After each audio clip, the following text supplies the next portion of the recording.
войск противовоздушной обороны сегодня отмечают в России. В преддверии праздника комплексы С-400 показали публике в центре Севастополя. Как будет развиваться Арктика в ближайшие десятилетия, главы регионов разрабатывают проект стратегии развития арктической зоны России до 2035 года. Досадное поражение. Сборную Мирнинского района по хоккею дисквалифицировали на чемпионате Якутии. В чем причина?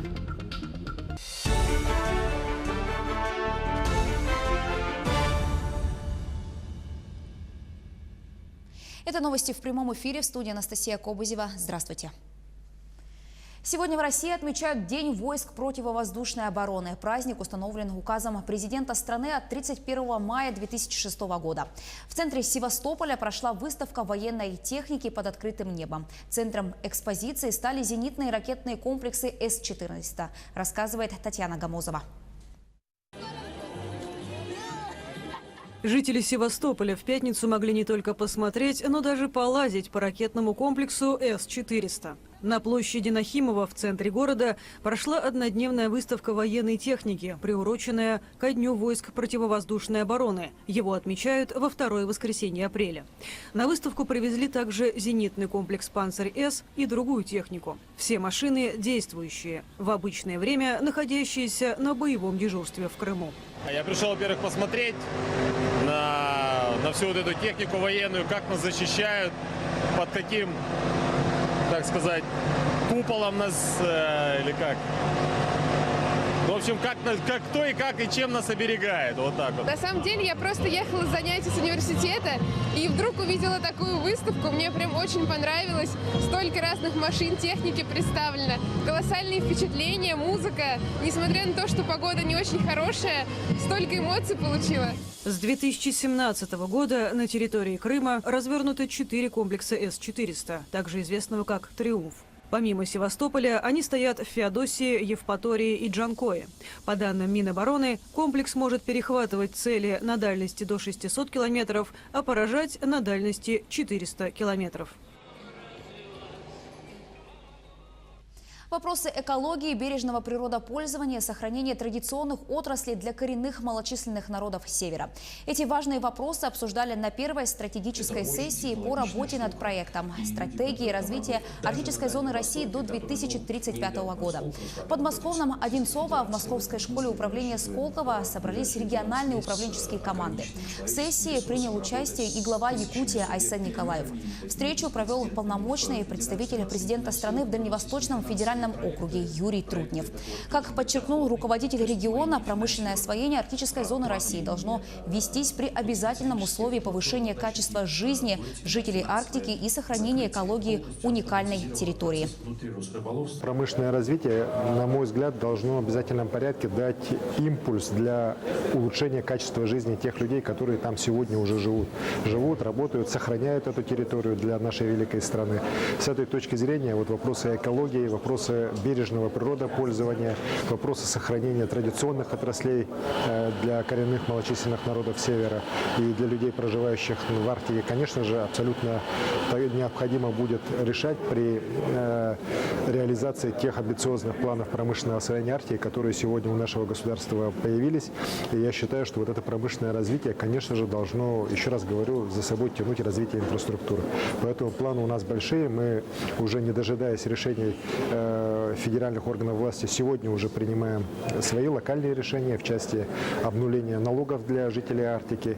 И будем также свои предложения вносить в федеральные уже решения для того, чтобы, еще раз говорю, снизить налоговые какие-то обременения для малого и среднего бизнеса, для улучшения качества жизни людей, для поддержки традиционных отраслей природопользования и усиления экологического контроля.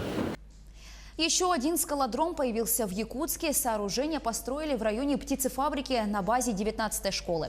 Оценила его масштабы моя коллега Юлия Великодная. Она на прямой связи со студией. Юлия, приветствую. Вам слово.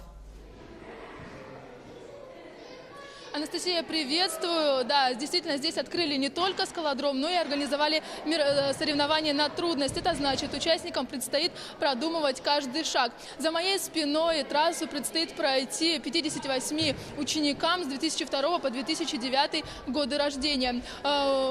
Кому-то удается добраться до верха, кого-то подводит удача. Что касается скалодрома, то он откроет новые возможности для занятия спортом. Сооружение не очень большое, но для новичков в самый раз. Раньше ребятам приходилось ездить в другие школы, сейчас им достаточно зайти в спортзал. Желающих попробовать очень много, некоторые пока просто наблюдают из зрительного зала. Запись на секцию открыта, и у ребят будет возможность испытать свои силы. В Якутске на базе 3 школ есть скалодром, и все они отличаются рельефом. Такая информация, Анастасия. Спасибо, Юлия. Я напомню, что на прямой связи со студией была наш корреспондент Юлия Великодная. История со счастливым концом. Спасатели вытащили девушку, провалившуюся в ледовую трещину на Эльбрусе. Сообщение о ЧП поступило в Центр управления кризисных ситуаций МЧС России в субботу днем. Как оказалось, спортсменка была в составе незарегистрированной группы из 2 человек и совершала восхождение. По предварительным данным, повреждений у нее нет.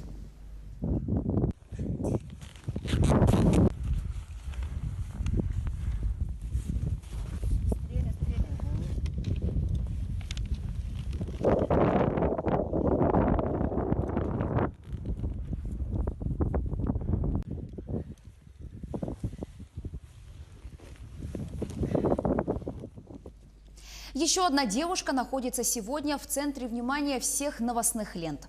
Алина Санько из Азова стала победительницей национального конкурса «Мисс Россия-2019». Самая красивая девушка страны стала обладательницей денежного приза. В этом году это банковская карта достоинством 3 миллиона рублей. И переходящие награды «Корона» из белого золота стоимостью более 1 миллиона рублей. Также она получила шанс представлять Россию на международных конкурсах «Мисс Мира» и «Мисс Вселенная». Финал конкурса, на котором выступили 50 девушек, прошел в концертном зале «Барвиха Лакшери Вилледж». Якутянка Влада Потапова, обладательница титула «Мисс Республика Саха-Якутия-2019», вошла в топ-20. Смотрите полную версию национального конкурса красоты «Мисс Россия» на нашем телеканале в 20:00 по местному времени. 2019! А теперь к спортивным достижениям российских спортсменов. Женская и мужская сборные по тяжелой атлетике триумфально выступили на чемпионате Европы в Грузии. Наши спортсмены завоевали 11 наград, 3 золотые, 5 серебряных и 3 бронзовые. Обладателями медалей высшей пробы стали Анастасия Романова, весовая категория до 71 килограмма, Ксения Пасхина до 87 килограммов и Татьяна Каширина свыше 87 килограммов.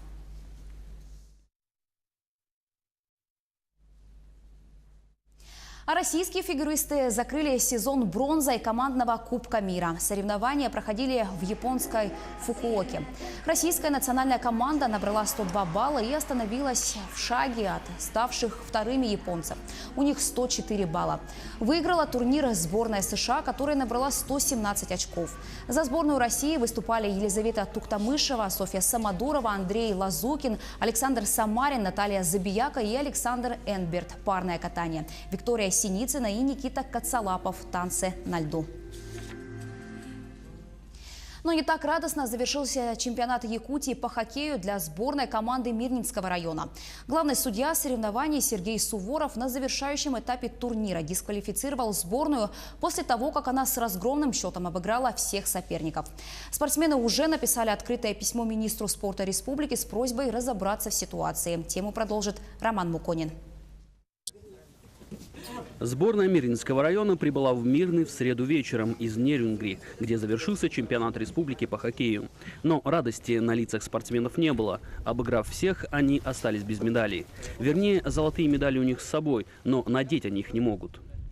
Команда была отстранена по причине того, что мандатная комиссия не допустила у нас 2 игроков до турнира, но нам об этом стало известно по окончании турнира, когда нам вручили протоколы всех матчей. А самого протокола мандатной комиссии, на который ссылались все эти протоколы, нам, к сожалению, так и не показали.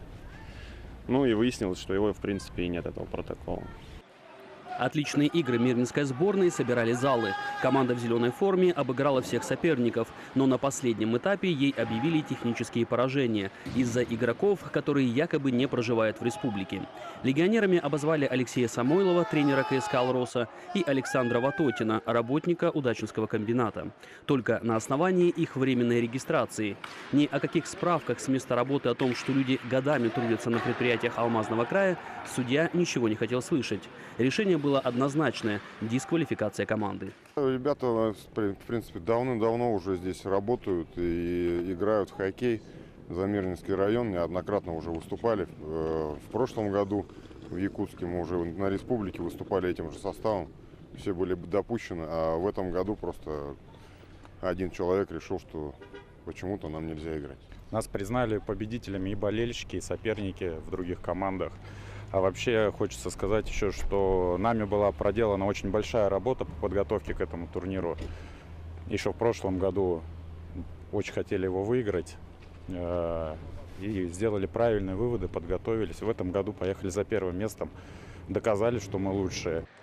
С решением главного судьи никто на арене не согласился. Зрители свистели, а команда Якутска, облаченная в красную форму, получив золотые медали, прямо на льду передала награды мирнинским спортсменам, выразив таким образом протест против нечестного судейства.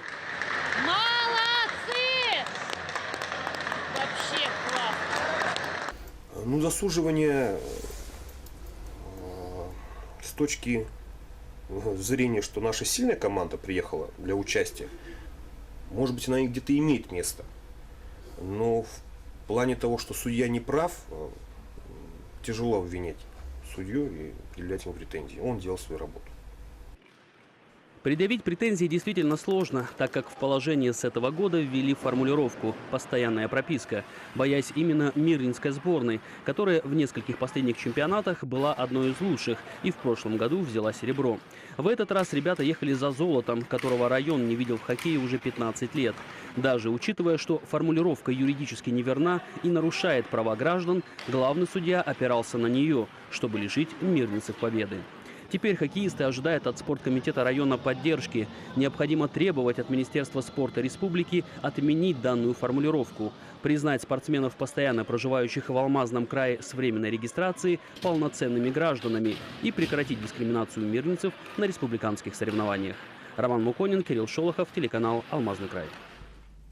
К этой минуте у меня пока вся информация. Еще больше новостей на наших официальных сайтах як24.ру и nvk-online.ru. Мы продолжаем следить за развитием событий. Оставайтесь с нами.